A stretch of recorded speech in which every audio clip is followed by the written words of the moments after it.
My dear friends and followers, আমরা আরও একটি ইংলিশ অফ প্র্যাকটিক্যাল লাইফ একটি ক্লাস নিয়ে হাজির হয়েছি।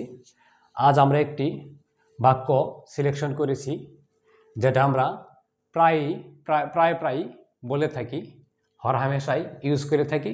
সেই বাক্যটি হচ্ছে, নিজেকে কখনো ছোট ভাববে না, কারণ সবচেয়ে ছোট বীজ থেকেই সবচেয়ে বড় গাছ জন্মায়।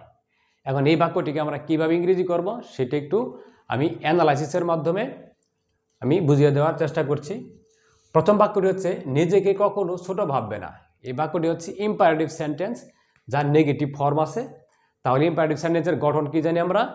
প্রথমেই ভার্ব বসে, তারপর অবজেক্ট বা অন্যান্য অংশ বসে। যেহেতু বাক্যটি কখনোই ভাববে না যেহেতু বলা আছে, সেই হিসেবে নেভার দ্বারা আমরা বাক্যটিকে নেগেটিভ করব। তার মানে নেভার আন্ডার এস্টিমেট মানে ছোট করা, ছোট ভাবা বা এরকম করা শব্দ। তাহলে never under estimate your self, নিজেকে কখনো ছোট ভাববে না। বিকজ, কারণ, এই কারণটি বিকজটি হচ্ছে একটা কনজাংশন। এই কনজাংশনের পরে আমরা আরও একটি ক্লজ ইউজ করব। এখন ক্লজ মানে হচ্ছে যেখানে একটি সাবজেক্ট থাকবে, আলাদা একটি ভার্ব থাকবে, মূল ভার্ব থাকবে, ফাইনাইট ভার্ব থাকবে। সেই ভার্বটি হচ্ছে the greatest tree, because the greatest tree, কারণ সবচেয়ে বড় গাছটি, গ্রোস জন্মায়, এটা হচ্ছে verb. From the smallest seed, সব থেকে ছোট বীজ থেকেই।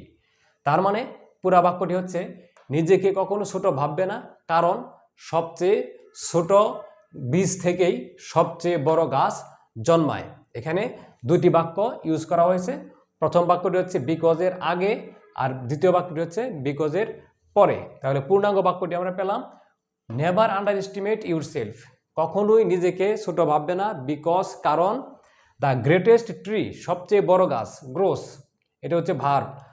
তারপরে বাক্যটি হচ্ছে ইন্ট্রানজিটিভ ভার্বের, যার পরে সরাসরি অবজেক্ট বা নাউন না বসে প্রেপোজিশনাল ফ্রেজযুক্ত এক্সটেনশন অংশ ব্যবহার করা হয়েছে। যে the greatest tree gross from the smallest seed, সব থেকে ছোট বীজ থেকেই সব থেকে বড় গাছ জন্মায়। এই হচ্ছে এই ছোট্ট বাক্যটির ইংরেজি।